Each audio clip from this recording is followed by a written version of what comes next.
Thank you very much. We're excited to have this conversation today on CCUS challenges and breakthrough in decarbonization. We have a fantastic panel with us today who's going to come at decarbonization from all different angles. And so let me introduce everyone who is up here. Going from my left to my, or just going this way, we have Gray Stream, the president of Stream Companies and the founder of Gulf Coast Sequestration. We have Tracy Evans, the founder and CEO of CapturePoint.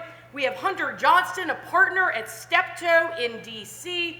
We have Dustin Davidson, the Deputy Secretary of the Louisiana Department of Energy and Natural Resources. And we have Jessie Stolark, the Executive Director of Carbon Capture Coalition. Now, I think everybody in the room, if you are here, you know what CCUS is. But to kick everything off, Jessie, as the Executive Director of Carbon Capture Coalition, why don't you just start with us explaining why do we need carbon capture, utilization, and storage at all? Let me see, are the other mic's on? Sure. All right. Hunter, why don't you kick off with a little bit of why do we need, from your perspective, you do a lot of federal policy work, why do we need carbon capture? Well, carbon capture is one of the ways to address lessening emissions. We have a carbon budget on the planet. The U.S. is part of the world climate budget. There's various ways to lower emissions in the world, but addressing current emissions and future emissions is something that carbon capture can do. And in a state like Louisiana, Dustin, what do you think? I mean, from the state's perspective, what is the importance really of carbon capture? Yeah, I think a big part of the importance from the state's perspective is the fact that we are a state that has been blessed with a lot of resources, the pore space to do this, but then also the workforce to do it. You look at our oil and gas industry, we've been doing this for over a century. At this point, we have over hundreds of thousands of miles of pipelines already in place in the state. And then we also have a lot of infrastructure that is already in place to facilitate the proliferation of carbon capture. And so, when you put everything together, and I think when you asked a question about why do we need carbon capture, it is important, but another way to think about it is, why not? It's a no regret to adding this to our portfolio. And it's also an opportunity for the state to expand its economic portfolio and bring in new businesses that are interested in this space. And so I think from the state's perspective, given the fact that we have primacy from the EPA and we have the very robust and, I don't want to say strict, but very responsible management perspective that we have that was handed to us from the EPA, and then everything else that we're going to be doing on top of that, it creates a situation where the state is going to be a leader in doing this, and in many other ways, being the beacon of hope for other states that want to do this, but then also other countries. Dustin, look, if we can continue down that path, Louisiana as a leader in carbon capture is really exciting.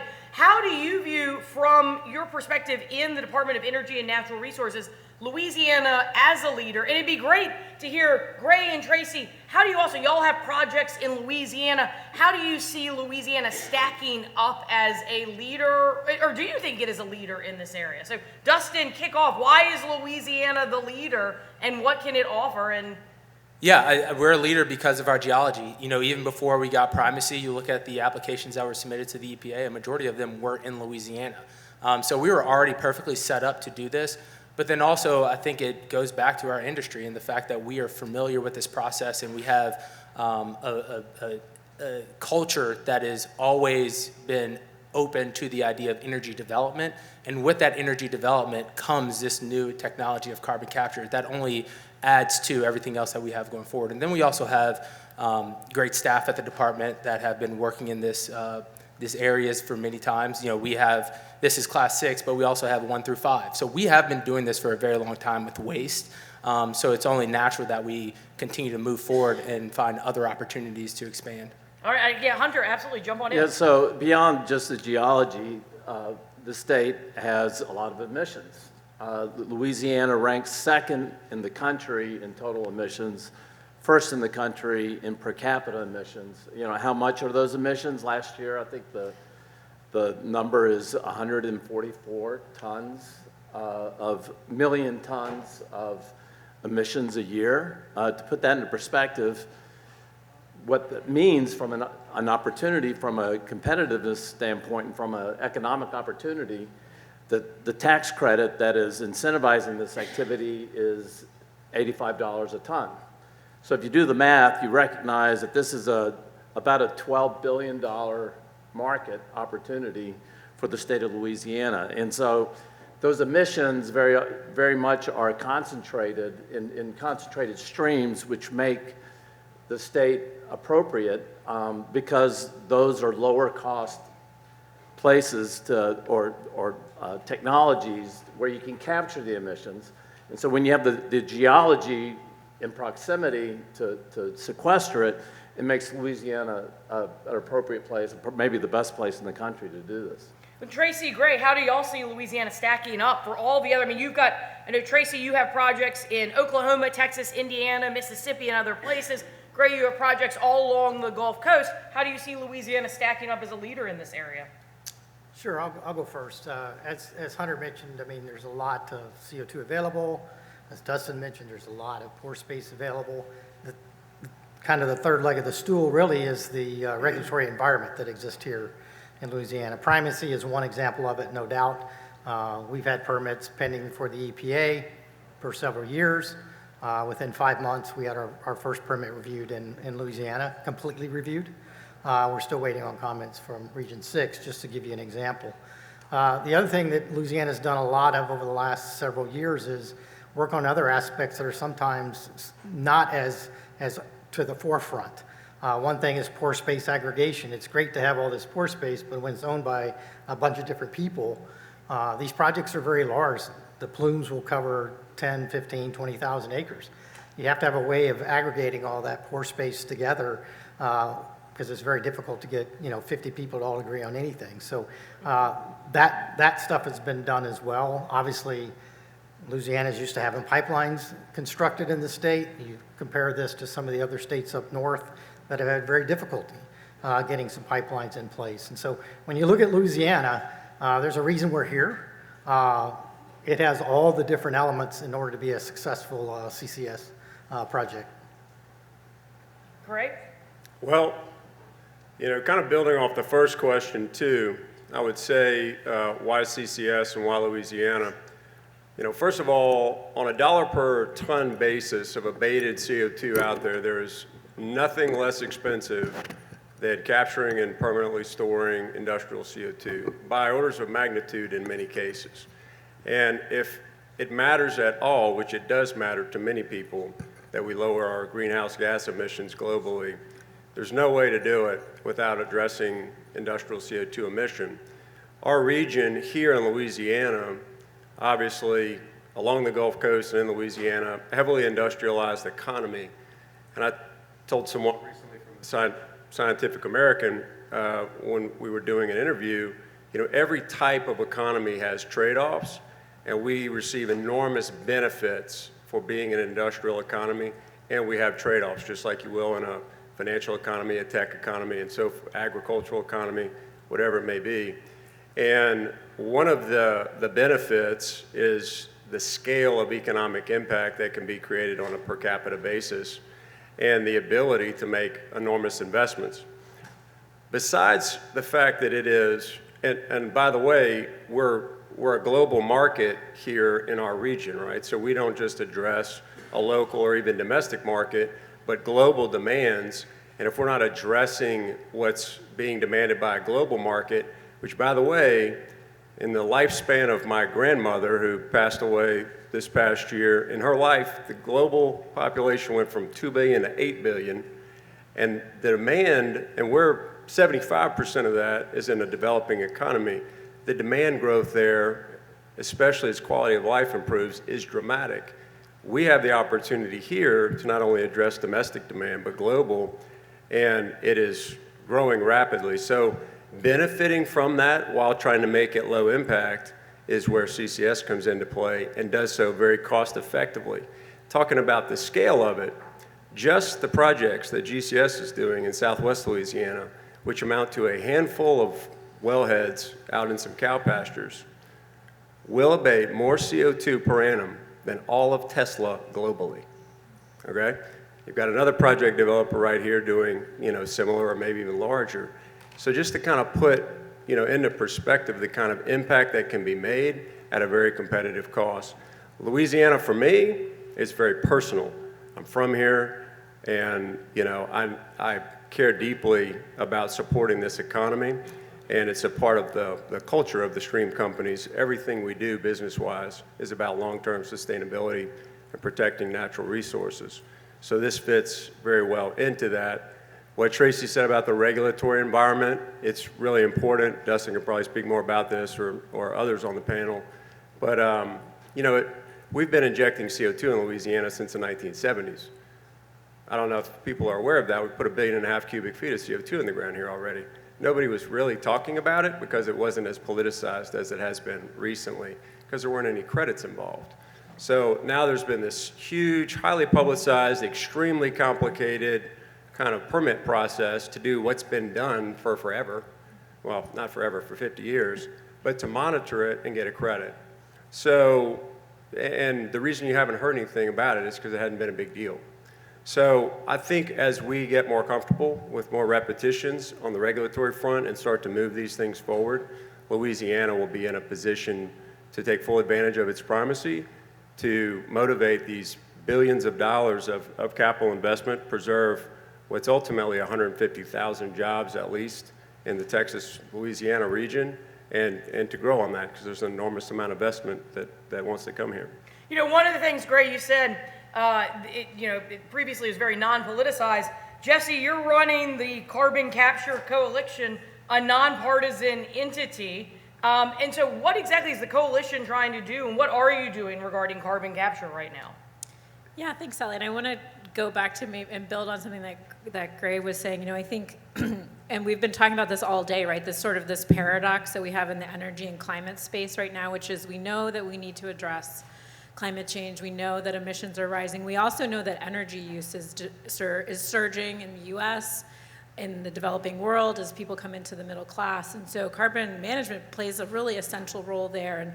And that's one of the reasons that carbon management as a suite of technologies is so bipartisan, because you have recognition from policymakers ranging from a really broad, both geographic but ideological differences over coming together over carbon management because they see its utility to the oil and gas sector, and its history in the oil and gas sector, but also as its utility in climate emissions and climate mitigation. And so, as one example, in the U.S. Congress, we have people ranging from Senator Cassidy, if you're here from Louisiana, John Barrasso from Wyoming, very prominent Republican lawmakers, and then Sheldon Whitehouse, he's been dubbed the climate hawk in the Senate, Democratic senator from Rhode Island. And so you have a kind of these unusual bedfellows as if you were kind of coming together around carbon management technologies. And so for the Carbon Capture Coalition, for a long time we've been exclusively focused on the 45Q tax credit. And I think what's so interesting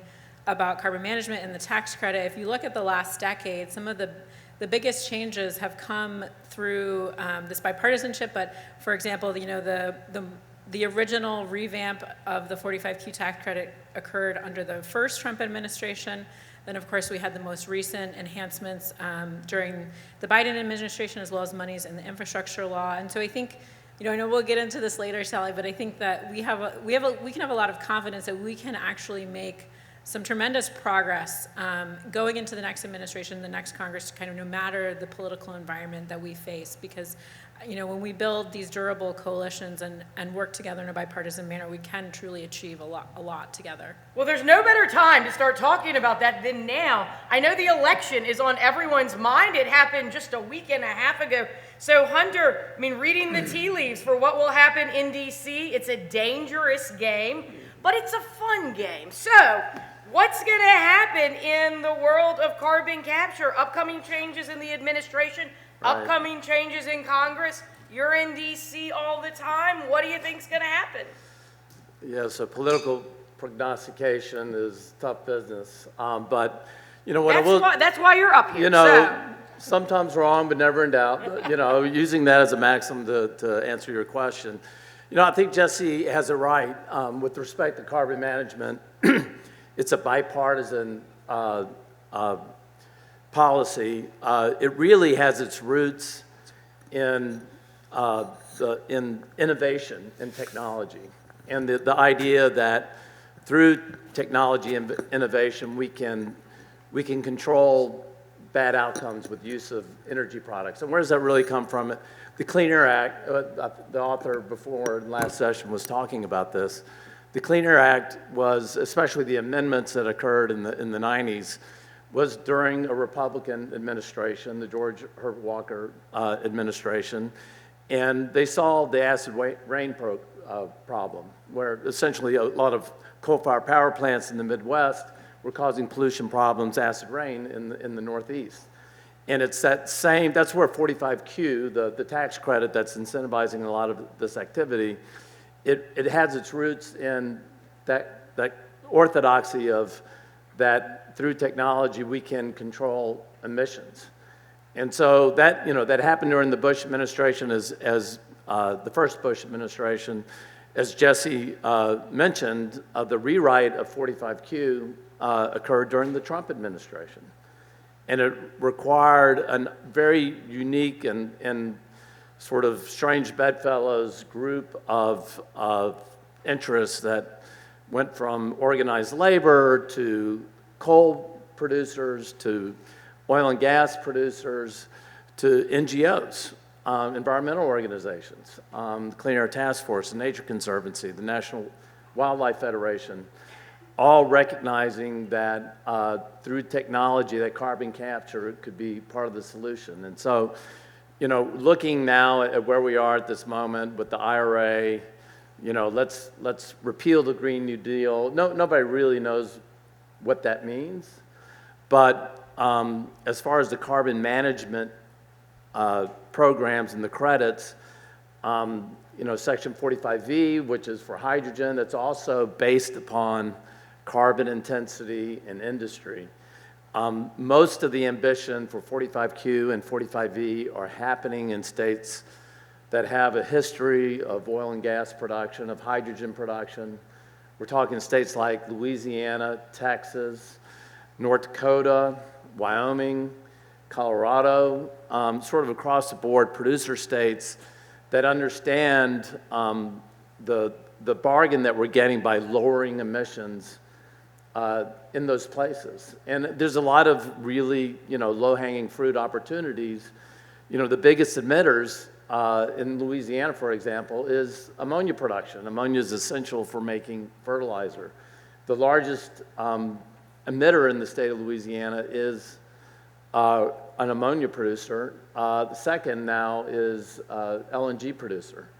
We need to abate those emissions. We need to lower those emissions, and Louisiana provides all those ingredients, but that's recognized at the federal level. It was recognized during the first Trump administration, and I think the political representatives of those states, including Bill Cassidy, who's a leader, who's taken it a step farther, who's starting to talk about foreign pollution bill, and that's really an issue about competitiveness with China. What does China have? China's got a lot of cheap coal. And so if we can use natural gas to produce jobs in the United States, lower the carbon intensity of that to produce products like methanol, like ammonia, that is, as I mentioned before, that is a multi-billion, probably tens of billions of dollars opportunity every year for states like Louisiana, and that's going to be reflected in the Congress. It's going to be reflected in the Trump administration. Not sure who he's going to pick, and we'll kind of see a little rocky road right now with nominations. But I think that we'll have very competent and responsible leaders like we had this morning at the conference. We had Dan Brouillet and Mark Menzies, who were the Secretary and the Deputy Secretary of Energy in the first administration. That's what I would expect is going to happen this time. Well, Dustin, you hear tens of billions of dollars in Louisiana. That has to make anyone working in state government happy. So what do you see from the state level? Are there going to be any changes you think coming down the road because of shifts at the federal level? Yeah, the only change that I really want to identify right now is that we're going to be a lot busier. You look at basically what Hunter was saying, you look at the first Trump administration, his biggest priority was energy production, but not just producing energy. It was American energy dominance. And in that time, America became a net energy exporter, which is the first time that had happened. And so you look at where we are now with the amount of LNG facilities that are coming online and the need to have some sort of abatement mechanism attached to that, it only makes carbon capture even more attractive to those investors. I think, the last stat that I saw was by 2030, hydrogen production is supposed to quadruple, with, roughly $20 billion in investment coming to Louisiana, announced through the private sector. So these are all things that we're extremely excited to see. Again, we're going to be extremely busy, but that gives us an opportunity to really hone in and figure out exactly what our regulatory framework needs to look like, and also put an emphasis on safety to do this, right? It's one thing to just go out and do it because we're supposed to do it, but we want to do it and get it right. We don't want to have to come back and get challenges or, have to rework our regulation, because for a lot of businesses, and, I'm sure everyone up here is aware of this, one thing that really hurts a business is uncertainty. So one thing that we've been focusing on at the department is creating a framework that can change over time, but we want this framework to outlast all of us. One thing that the secretary always says is the cemetery is full of irreplaceable people, right? Once we're gone, the department's still going to be there. It's still going to be operating. So it's our job right now to create a department that can operate for 50, maybe even out to 100 years from now, because we've seen the same thing with oil and gas regulations and laws that are on the books now.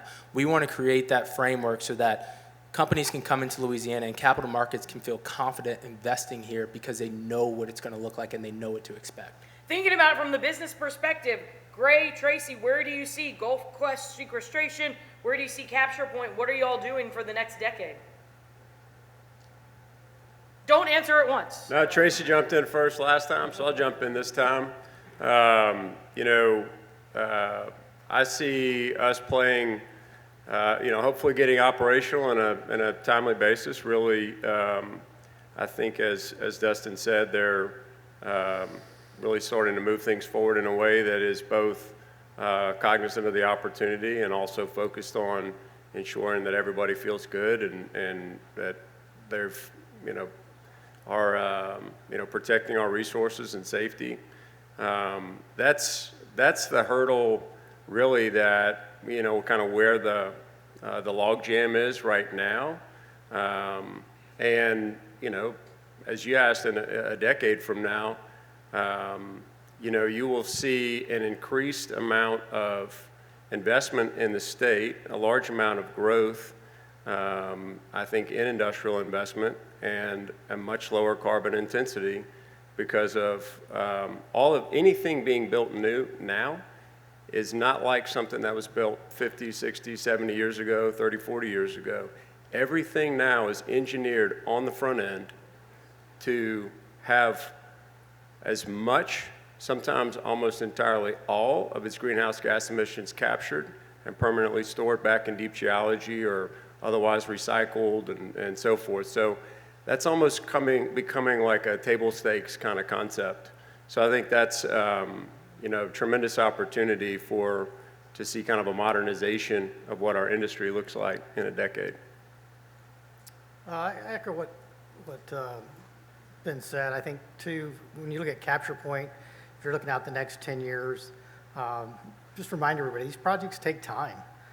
From the time we say go on a project, it'll be at least 2.5 years before we physically have CO2 going in the ground. That's building capture facilities, that's building pipelines, that's developing the Class 6 sites. And so if you look back 2018, we're 6 years into this decade of when the 45Qs were first increased. So a decade from now, I think you'll start seeing the backbone of these pipeline systems will have been built. And towards the end of the decade, you'll see some of these newer, whether it be hydrogen, whether it be some of these other new technologies, you'll start seeing those facilities get built as well, which will produce CO2. And as has been said, all of those facilities are being designed to have their CO2 captured. So whereas today we're trying to encourage people that are currently emitting CO2 to either sign up, sell us the CO2, give us the CO2, whatever arrangement we can do, there's really no incentive for them to do that. There's definitely no stick to make them do that. But all the new facilities coming forward will definitely have carbon capture from the beginning? Well, it's a great question that I want to lead in for Jessie, but before I do, as a reminder, there is a QR code. So if the audience has questions they'd like to pose to the panelists, you can see our QR codes that will appear on the screens. Feel free to send in your questions. People are holding up signs around the room also where you can scan in your questions.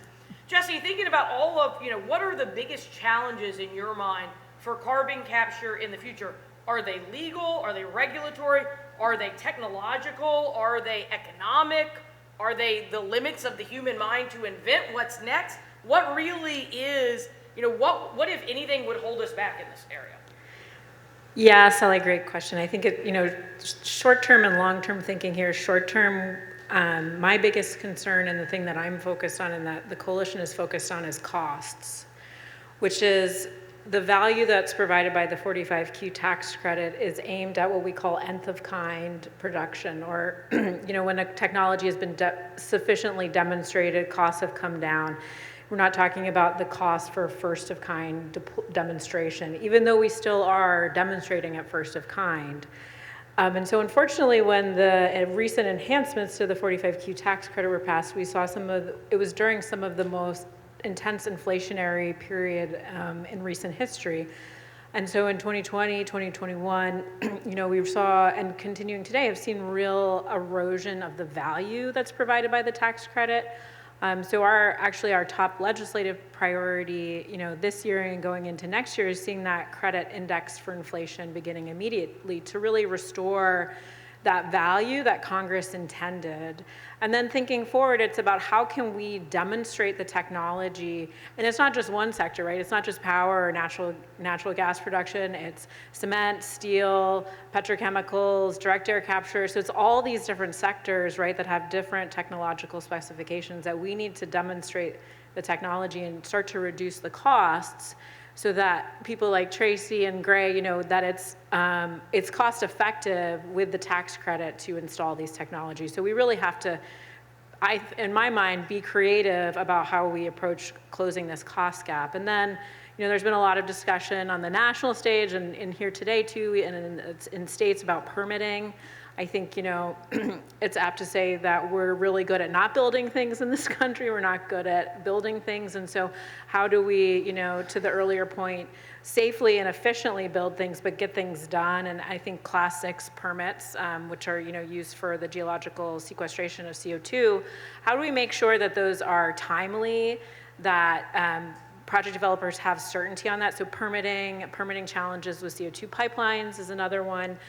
So those are kind of two. And then I'd say a third is we do have this tremendous package of goodies, right, that was enacted in the infrastructure law.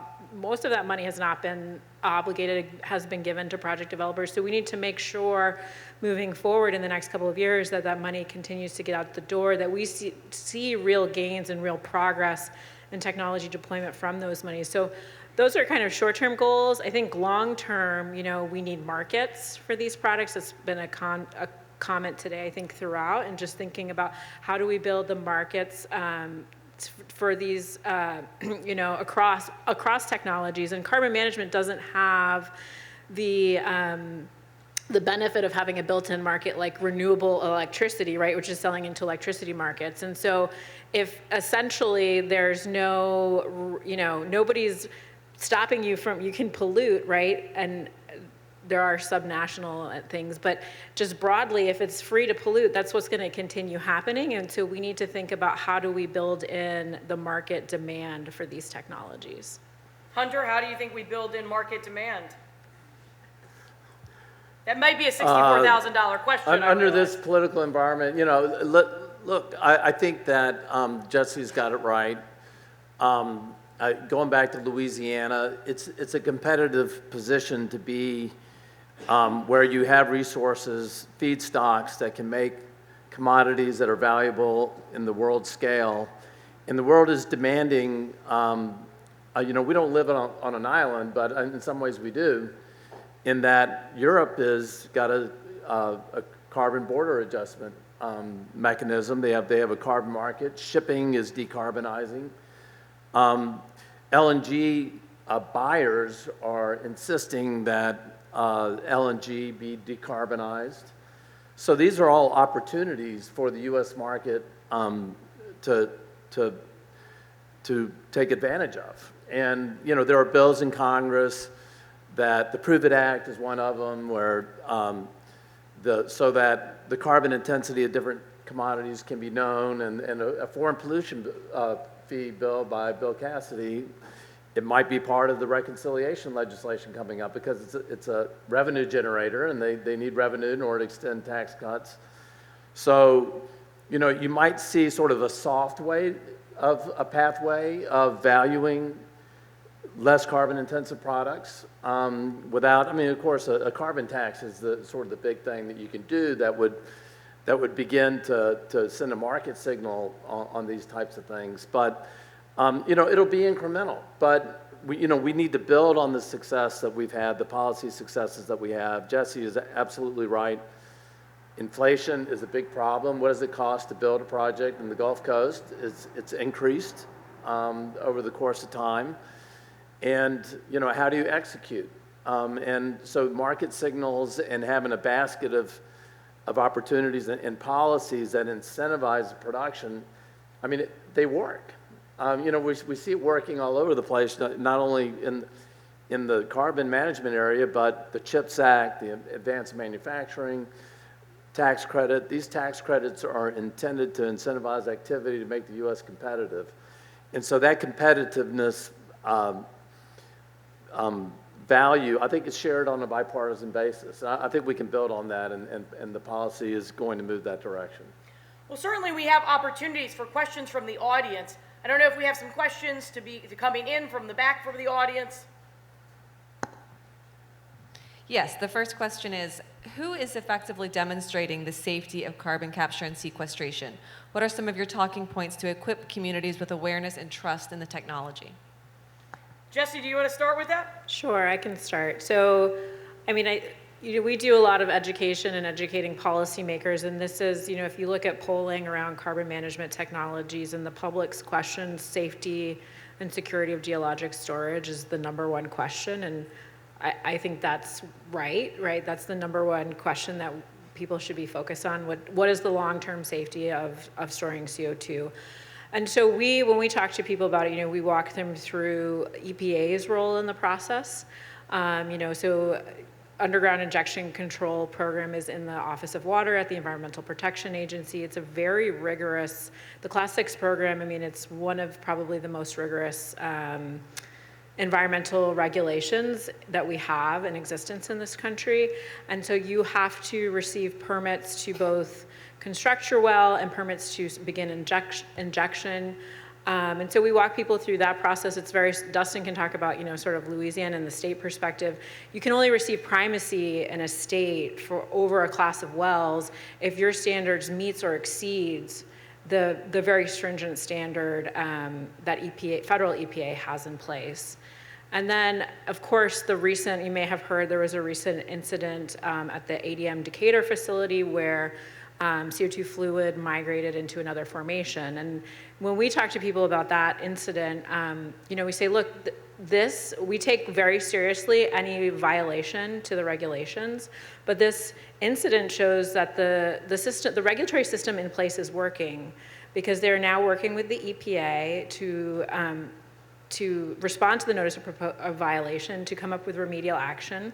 And it also shows just really the safety and long-term security of geologic storage, because even though there was a migration of CO2, it's so deep in the ground, it's about a mile deep, and there's multiple conforming rock layers above that CO2 storage formation that, you know, even EPA has said that this has not been a threat to drinking water. And so I think the public and we can have a lot of trust in the integrity of the program, but of course it's a very complex, complicated program, and to try to explain to communities. So I don't know, maybe that's a Dustin question, how you really go out and talk to communities about the safety and security of geologic storage. Yeah, so we always encourage companies to go out and talk to the communities that they're going to be partnering with, but Also, it's important to note that primacy wasn't something that happened overnight. It wasn't like we filled out an application and the next day we were informed you got it. This was a 4-year process of going back and forth with the EPA to make sure that we were capable of meeting the goals that they had laid out, but then also meeting the requirements under the Underground Injection Control Program through Safe Water Drinking Act. So we are following federal regulations here. We are following what the EPA has laid out for us. But then also another part of that is we do a lot of education on our part as well, both with the state legislature, but then within the department, we have been taking the steps to provide different forms of media that we can put out to the public, just to have a brief but fairly comprehensive understanding of what is actually happening here. What is carbon capture?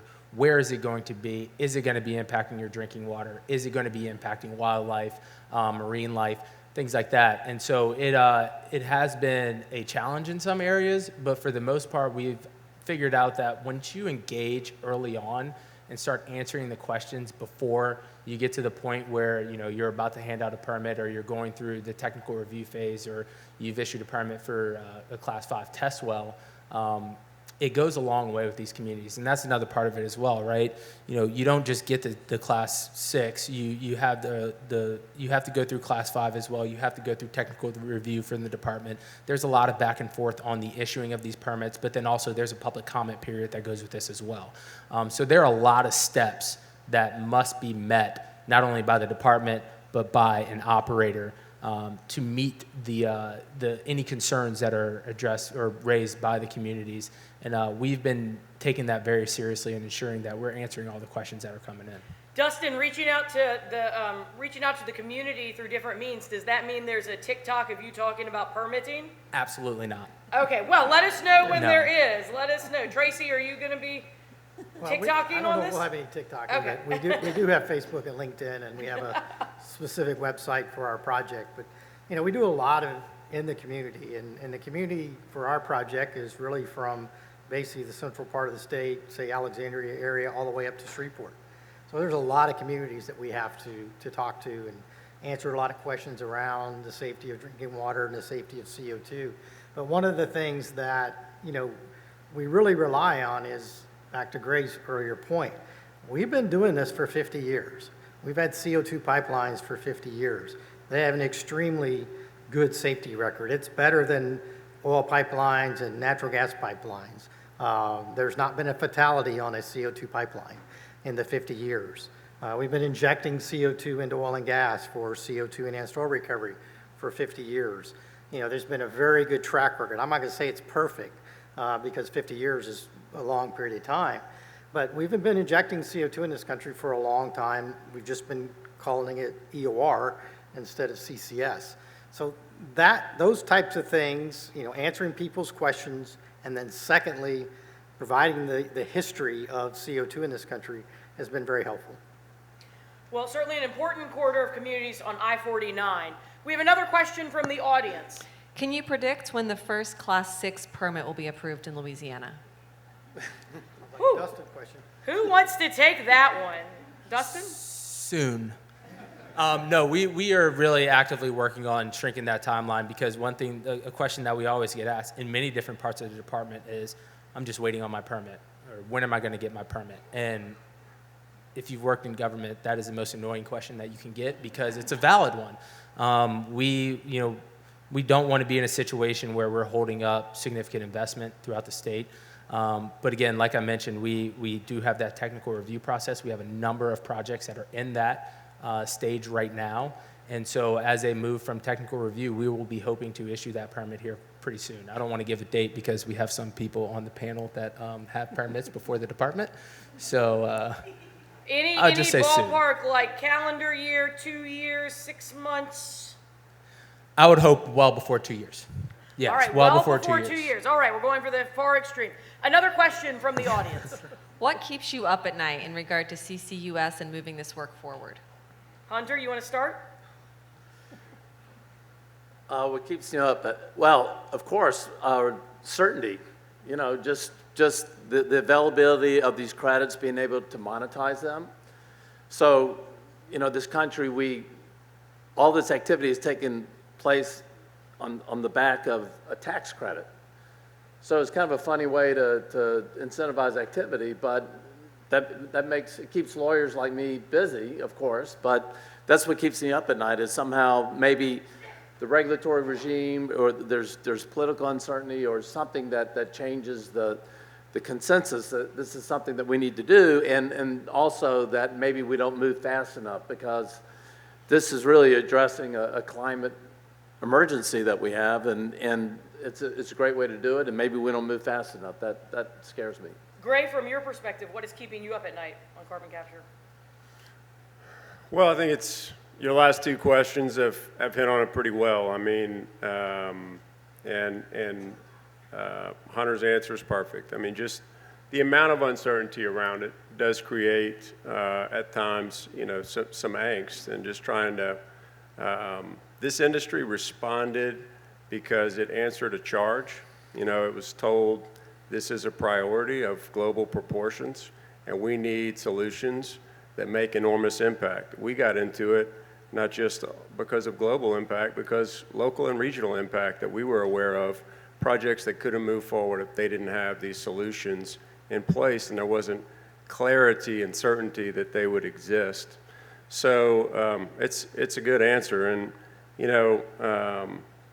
we're kind of unique because as far as community outreach, I live in the community where we're developing these projects, and I drink that water, and my kids do, and they live there, and it's